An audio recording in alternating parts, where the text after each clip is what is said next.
ज्या देशास माझ्या धर्मासकट मी मान्य नाही, तो देश मला मान्य नाही, हे ठणकावून सांगणाऱ्या आम्हीच त्या. डॉक्टर आनंदीबाई गोपाळराव जोशी, पहिली भारतीय महिला डॉक्टर. लहानपणीची मी यमू, 9 वर्षाची, सामान्य मुलगी, थोराड शरीर, जशी काही 11ची वाटते. लग्न लवकरात व्हावं हे गरजेचं झालेलं. कल्याणमधलं आमचं इमानदाराचं घराणं. पण आता रोजचे व्यवहार भागणंही मुश्किल झालेलं. स्थळ आलं. मुलगा विधवा वा नायकिनीशीही लग्नाला तयार, फक्त तिने शिकायला हवं अशी विचित्र अट घालणारा. तोही बीजवर 20 वर्षांनी मोठा. झालं, एकदाचं लग्न ठरलं. जोशांचा वाडा बहरला. सनई, चौघडे, आंब्याचे डहाळे, गणेश चित्र. यमूची आनंदी झाली. नवी नवलाई, विधी 15 दिवस चालले. एके दिवशी आम्ही झोका खेळत असताना हे मागून आले. क्रुद्ध चेहरा, रागाने थरथरत कडाडले. रांधावाडा उष्टी काढा, नकोय आम्हाला, अभ्यासाचं काय ते बघा. मग काय, दररोज बुके घरात येऊ लागले. आईचा, आजीचा कडाडून विरोध झाला. बाई शिकली, वळण चुकलं तर त्याचं काय, शिकून कुठे मडबा व्हायचंय. बुके गोठ्यात फेकली तर जळत्या लाकडाचे चटके दिले. दुसरीकडे रात्री गोपाळराव अभ्यासाचं विचारात. न केल्यास शिक्षा मिळेल, धर्मांतराची शिक्षाही मिळेल. दुपारी नवऱ्यासोबत अभ्यासाला बसण्याच्या या गोष्टीने तर गदारोळच उठला.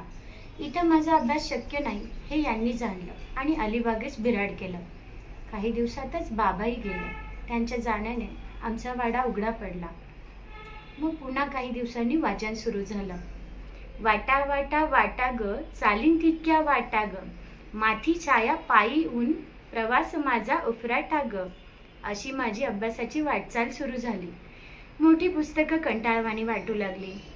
पण नव्याने माझी मीच वाचत वाचत स्वतःला उलगडत गेले. त्यातच दिवसही गेले. यांची तर मी अनेक रूपं बघत होते. कधी वात्सल्य, कधी खोडी, कधी थोपटणं. नकाशा वाचन सुरू झालं. मग भारत, खंड, जग, माणसं, रंग, उद्योग पद्धती, जीवन पद्धती, सारं काही वाचत वाचत माझं जग मात्र मोठं मोठं होत गेलं. संस्कृत, प्राकृत मुखोद्गत झालं. गणित सुरुवातीला कंटाळवाणं वाटलं. असं वाटलं बस झालं नाही शिक्षण. तेव्हा हे मला समुद्रकिनारी घेऊन गेले. म्हणाले, बघा ह्याचा अंत दिसतो का कुठे. मग समुद्र असा तर ज्ञानाचाही समुद्र मोठा आहे. एक पुस्तकाने संपणारं नाही हे आनंदी. इंग्रजी वाच, हजारो पुस्तकं वाच, मोठी हो. पत्र लिहायला शिकवलं, वाचायला शिकवलं. त्यात दिवसही भरले. बाळातपण झालं, मुलगा झाला. यांना वाटलं मुलगी असती तर यांचा स्त्री शिक्षणाचा ध्यासही पूर्ण झाला असता. झालं, 10 दिवसाचं मूल झालं. त्याला बरं वाटेना. अंगारे दुपारे झाले, सारं झालं. ख्रिस्त डॉक्टर घरी तरी कसा आणावा. गावात एखादी ब्राह्मण डॉक्टर असती तर किती बरं झालं असतं. बाळ बरं झालंच नाही. 10 दिवसांनी ते गेलं. मी कोसळले, रडारड झाली. 15 दिवस असेच गेले सुन्नपणात. शेवटी हे म्हणाले, जे झालं ते वाईटच. मुलं तर सगळ्यांनाच होतात आनंदी, पण त्यांचं कोण नाव घेतं ग. तू इतकं शिक की लोकांनी म्हणलं पाहिजे अशी बाई होणं नाही. मी भारावले. कोणी साधूने भारावं तसं यांच्या मागोमाग गेले. त्यांच्या डोळ्यात सूर्यांचं प्रचंड तेज भगभगत होतं. आमचं घर जणू एक बेटच झालं, पुस्तकांनी भरलेलं. शब्दवैभव जणू रत्नांची गुहा भासू लागली. आमचं सहजीवन केवळ गुरुशिष्यांचं नातं झालं. नटणं, खेळणं, मुरडणं आता वाटेनासं झालं होतं. आमचं तर 18वं शतक, अर्थात बाई घराचा उंबरठा सुद्धा ओलांडत नव्हती. आणि यांचा हा जगावेगळा हट्ट. त्यावर लोकांचा तिरस्कार, खाकरणं आता अंगावर कचरा फेकेपर्यंत आलं होतं. हे वैतागच. मी म्हटलं, गॅलिलिओ, केरूननाही लोक हसत ना हो, आपण दुर्लक्ष करावं. हे बघतच राहिले. मिशन हायस्कूलसाठी कोल्हापुरात बदली घेतली. ख्रिस्त स्वीकारावा लागला तरी चालेल, पण आनंदी शिकायला हवं. मायसी मॅडमच्या बग्गीतून शाळा सुरू झाली. हे बघायला ही लोकांची गर्दी होईल. हे म्हणाले, आनंदी तू खूप शिक, डॉक्टर हो. मी म्हणलं, बाई कुठे डॉक्टर होत असते. हे फक्त हसले. मिशनऱ्यांशी संपर्कात येत राहिले. अमेरिकेत शिक्षणासाठी मदत मिळावी यासाठी संपर्क केला. 2 महिन्यांनी नकार आला. हे रागाने बेभान झाले. दिवस जात राहिले. पण म्हणतात ना, प्रयत्नांना यश मिळतंच. आमचे पत्र तेथील वार्तापत्रात प्रसिद्ध झाले व ते पाहून तिथल्या कार्पेंटर नावाच्या स्त्रीनं मदतीची संमती दर्शवली. मग पत्रव्यवहार सुरू झाला. दोघांना जाण्याइतपत पैसे जमेना. मग अमेरिकेस एकटीनं जाण्याचा धाडसी निर्णय झाला. यांच्या डोळ्यांमध्ये वेगळंच तेज होतं. हे म्हणाले, एकटी जाशील आनंदी. आम्ही घाबरलो, पण आता ज्ञानकुंडात उडी घ्यायची हे ठरलं. हे म्हणाले, नुसत्या गप्पांनी सुधारणा होत नाही आनंदी. एक स्त्री काय करू शकते हे तू दाखवून दे. जणू एक लावलेल्या बीजाचं रोपटं होऊन वेल आकाशाला भिडली होती. बोटीची तारीख कार्पेंटर मावशीला कळवली. यांचं स्त्री शिक्षणाचं जगावेगळं वेळ. आणि आता तर काय, बायको पाताळात पाठवायची, तेही 7 समुद्रापलीकडे. बायको बिघडेल, कोणात राहील, विटाळ होईल, मांस खाणार की धर्मांतर होणार. घरात बाहेरून कडाडून विरोध झाला. अफवांना ऊत सुटला. एका शाळेत निरोप समारंभ योजला गेला. या सर्वांची उत्तरं म्हणून. अस्खलित इंग्रजीत आमचं पहिलंच भाषण. अख्ख्या पृथ्वीवर आपल्यासारखे रानटी लोक नाही. पुरुष वैद्यांना स्त्रिया शरीर दाखवण्यास संकोचतात. म्हणून कोणी गेलं नाही, आम्ही नाही जायचं. यासाठी पुढे कोण येणार, म्हणून आम्ही हा निर्णय घेतलाय. आम्ही पुढे येणार आहोत. या भाषणावर कडकडून टाळ्यांचा गडगडाट झाला. अखेर दिवस ठरला बोटीवर जाण्याचा.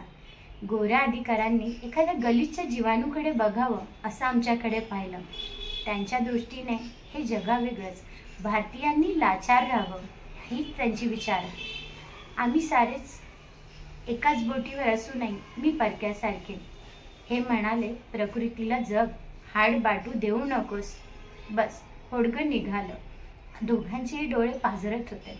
काय करू, कुणाशी बोलू, ह्यात 7 दिवस गेले. फक्त उकडलेले बटाटे व भयंकर उपेक्षा एवढंच वाटण्यास आलं. मग सुचलं. बोटीवरील सारी पुस्तके हळूहळू वाचून काढली. मिसेस जॉन्सनने खूप हाल केले. बंधनं, धर्मांतराची धमकी, मन भरकवटाण्याचा प्रयत्न. मी मात्र संयमाने घेतलं.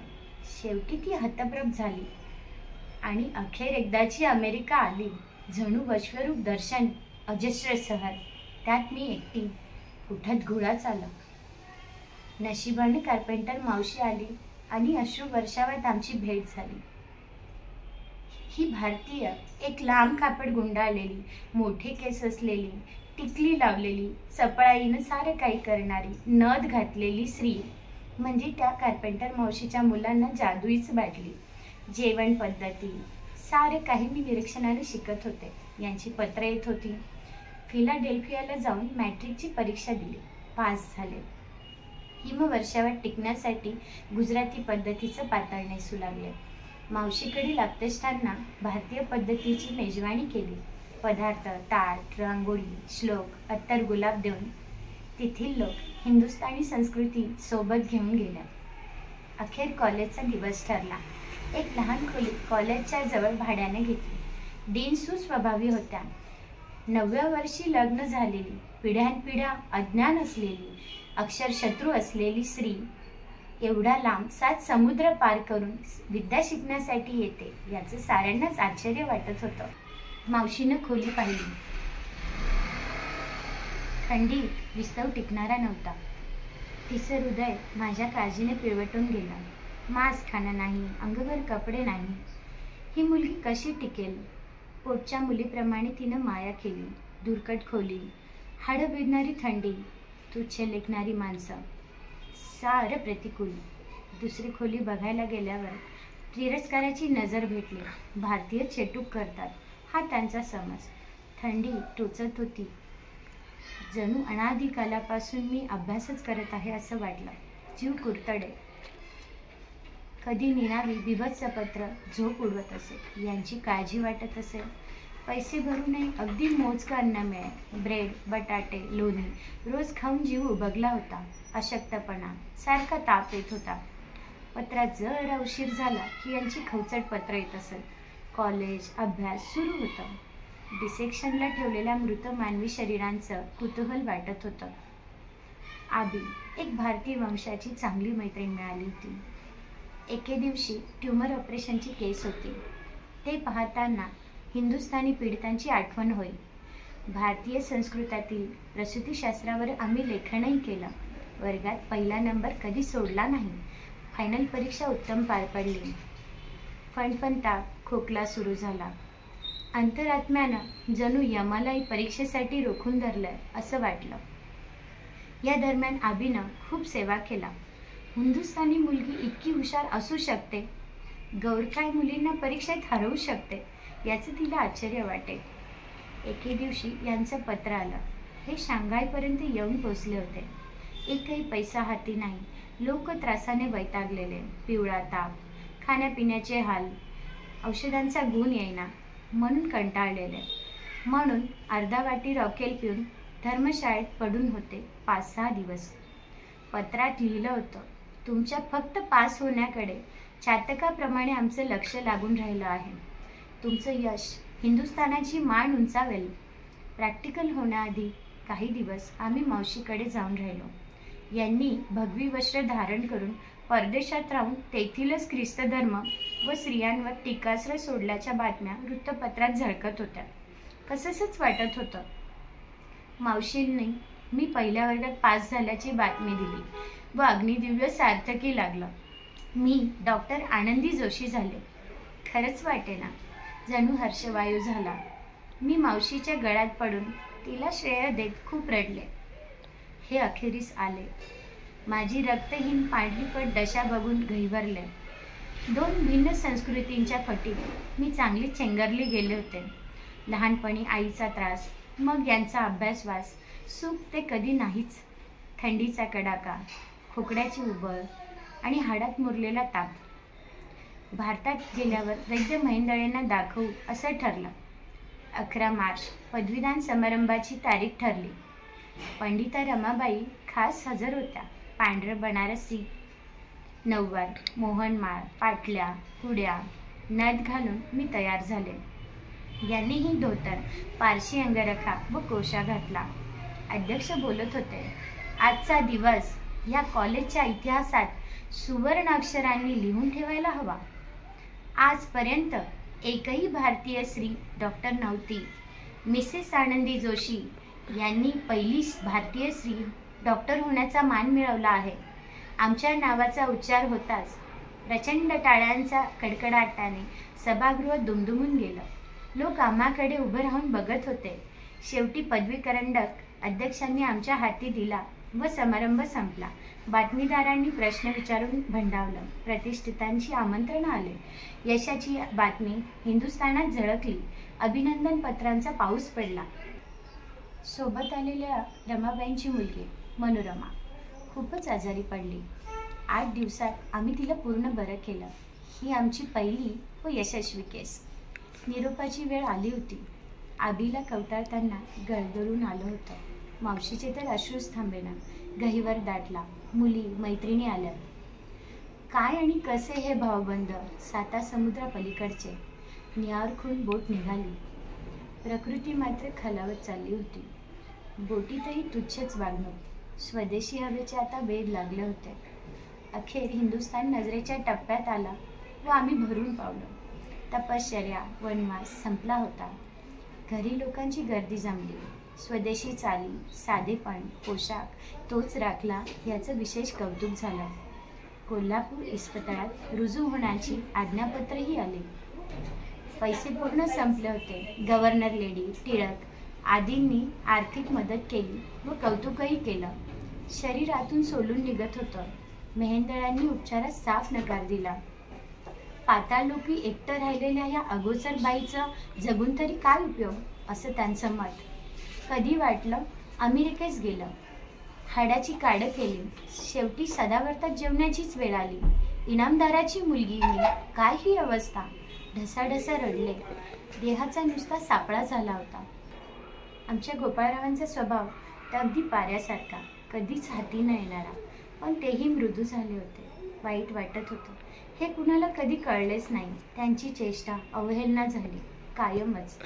त्यांचा मोठेपणा काळाच्या चौकटीत कधी बसलाच नाही. अनेक लोक पाहिले, स्त्रीला मागे खेचणारे, तिची प्रगती रोखणारे, पण आमचे गोपाळराव फार फार पुढे गेले. कधी संसार सुख घेतलं नाही, उपाशी राहिले, पण सारखा अभ्यासाचा ध्यास. मित्र नाही, सण नाही, आनंद नाही. मला अमेरिकेस पाठवलं. लोक माझं कौतुक करतात, पण ह्यांचा पराक्रम फार मोठा. जन्मभर दुखावले, हिनावले गेल्याने हे असे तरेवाईक बनले. मी म्हणाले, तुमच्यासारखा समाजही मनाने मोठा असता तर किती उत्तम झालं असतं हो. माझी अवस्था बघून, बोलणं ऐकून यांच्या डोळ्यात दुःख व अपराधी भाव होते. आपणच हिला खूप त्रासलं, कष्टावलं. आता शेवटी मीच माझं निदान केलं. मी आता वाचणार नाही. शेवटचं पथ्य म्हणून औषधी मुळी दुधात उघडून 7 दिवस घ्यायची होती. त्याला पाण्याचा थेंबही जमणार नव्हता. आतून जळायला लागलं. 3-4 दिवस गेले. सासूबाई, दीर शुश्रूषा करत होते, पण मन आता निर्वाणाकडे धावत होता. जीव तडफडत होता. पाण्याचा मी हट्ट धरला. अखेरीस संध्येचं तुळस पाणी यांनी मुखात दिले. 2 क्षण आग अजून भडकली व आम्ही कायमचे शांत झालो.